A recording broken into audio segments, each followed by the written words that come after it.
कुठपर्यंत घालता आतडारी कारणाचे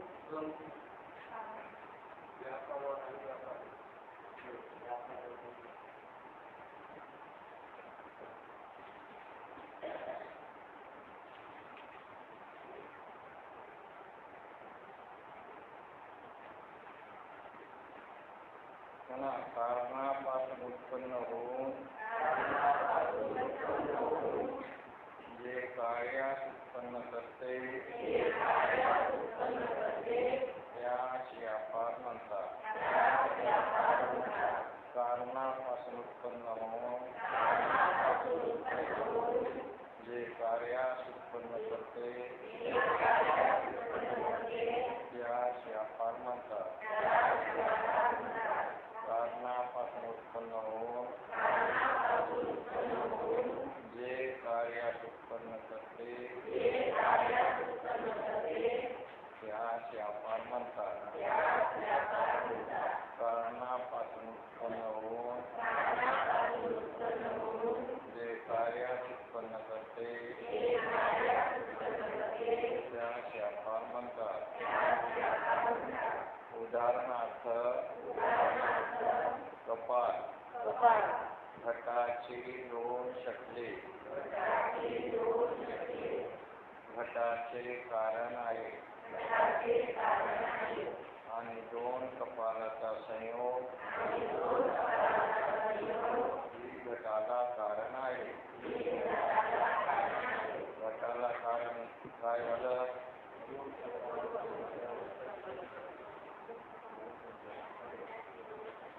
घटाला कारण काय आहे?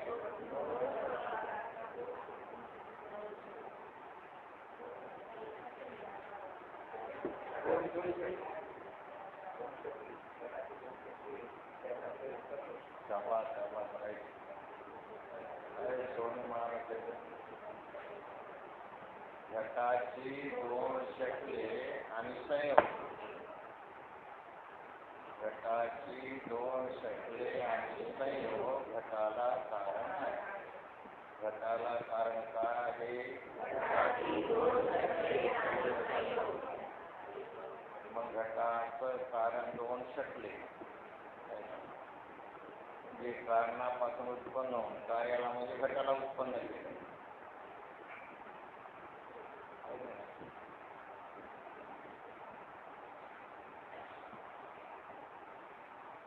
आणि दोन कपालाचा संयोग त्या कपालाच्या कारण ते त्या कपालाच्या कारण ते त्या कपालाच्या कारण ते संयोग हा व्यापार आहे. संयोग हा व्यापार आहे. संयोग हा व्यापार आहे. व्यापार कोण आहे? संयोग हा कारण कपाल संयोग हा कपालापासून उत्पन्न होऊन कपाल संयोग हा कपालापासून उत्पन्न होऊन कपालाचे कार्य घटाला उत्पन्न करते. म्हणून संयोग रूप व्यापारवान कारण कपाल आहे.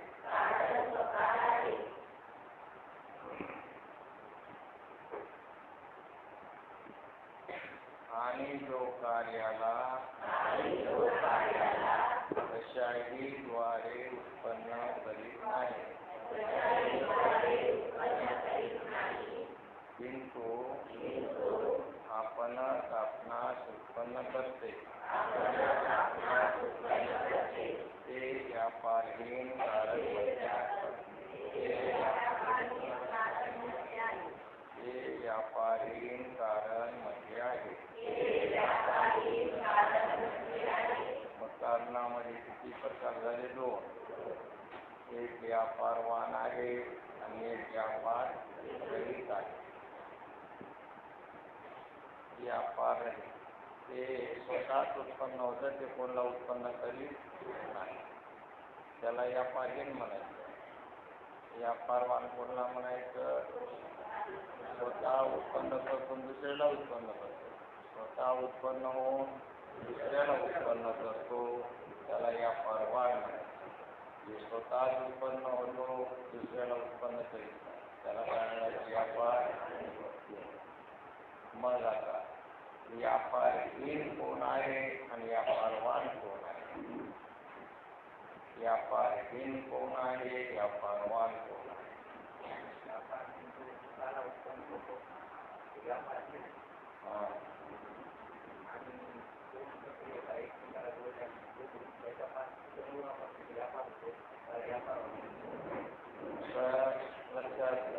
व्यापारहीन जे आहे ते असाधारण कारण आहे. ते साधारण कारण. व्यापारहीन जे आहे ते काय? तर साधारण कारण आहे. उदाहरणार्थ ईश्वर हा कसा व्यापारहीन? ज्ञान व्यापारहीन. इच्छा, वृत्ती, दिशा, काळ, आदृष्ट, प्रागभाव आणि प्रतिबंधका अभाव हे कारण आहे, पण कसे आहे? व्यापारहीन आहे. तिथे व्यापार होत नाही. कुठे व्यापार होत नाही?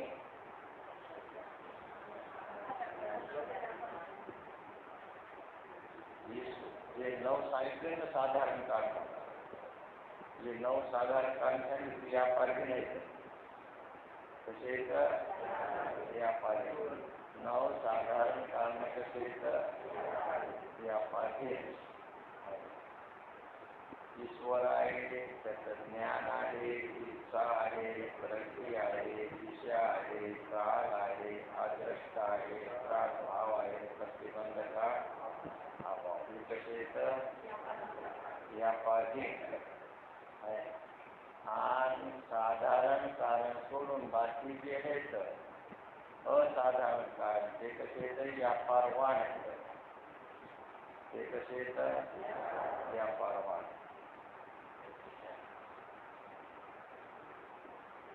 व्यापारहीन कोण? व्यापारवान कोण?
उदाहरणार्थ म्हणा. उदाहरणार्थ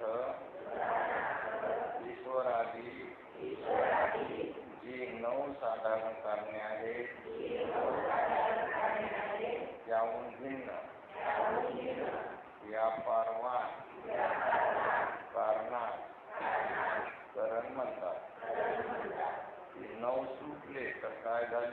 कारण झाले व्यापार आहे, याच्यामध्ये काय आहे?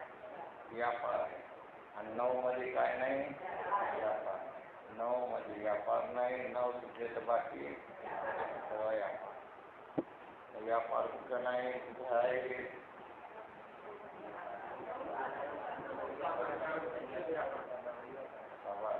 पुन्हा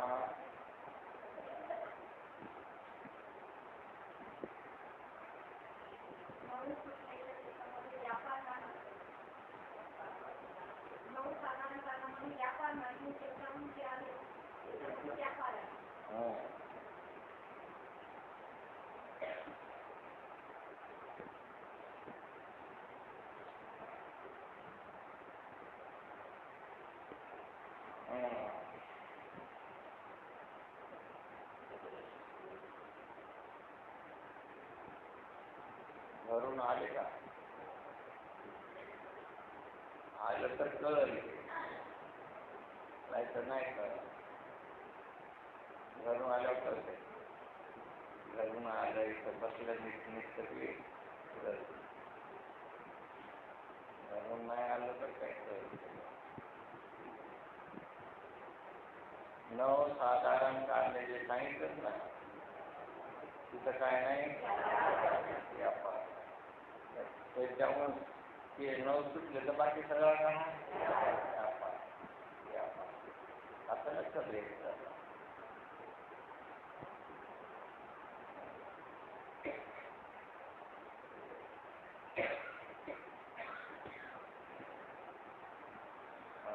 ईश्वराची 9 साधारण कारणे संपूर्ण या परमार्थांना त्याला म्हटलं. असे कपाल आहे. म्हणून घटाचे कपाल हे करण म्हटले आहे. म्हणून घटाचे कपाल हे करण म्हटले आहे. आणि कपाल संयोग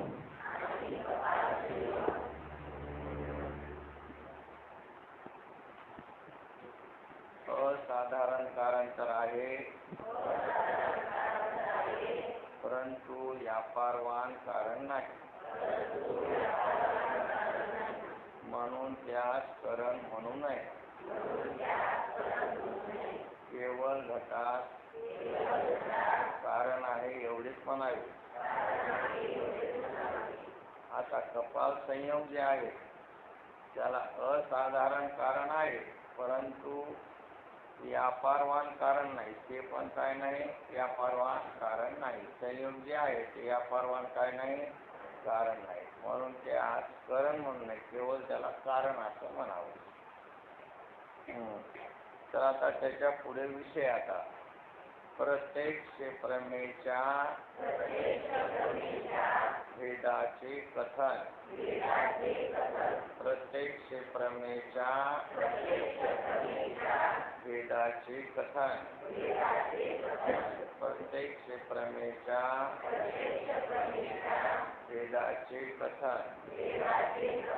प्रत्यक्ष प्रमेयच्या भेदाचे कथन. तसेच प्रत्यक्ष प्रमेयचे नेत्राधिक इंद्रिय हे कारण आहे. प्रत्यक्ष प्रमेयचे नेत्राधिक इंद्रिये ही कारण आहे. प्रत्यक्ष प्रमेयचे नेत्राधिक इंद्रिये ही कारण आहे. प्रत्यक्ष प्रमेयचे कोण कारण आहे? प्रत्यक्ष प्रमेयचे कोण कारण आहे? आता डोळा असेल तर प्रत्यक्ष प्रमा म्हणजे रूपाचं ज्ञान होईल. डोळा असेल तर रूपाचं काय होईल? रूपाचं ज्ञान म्हणजे प्रत्यक्ष ज्ञान झालं. काय झालं? डोळ्यानं रूपाचं प्रत्यक्ष ज्ञान झालं. डोळ्यानं रूपाचं प्रत्यक्ष ज्ञान झालं. रूपाच्या ज्ञानाला कारण कोण ठरलं? नेत्र. नेत्र ठरले. तसेच प्रत्यक्ष प्रमेयाचे नेत्राधिक इंद्रिये ही कारण आहे.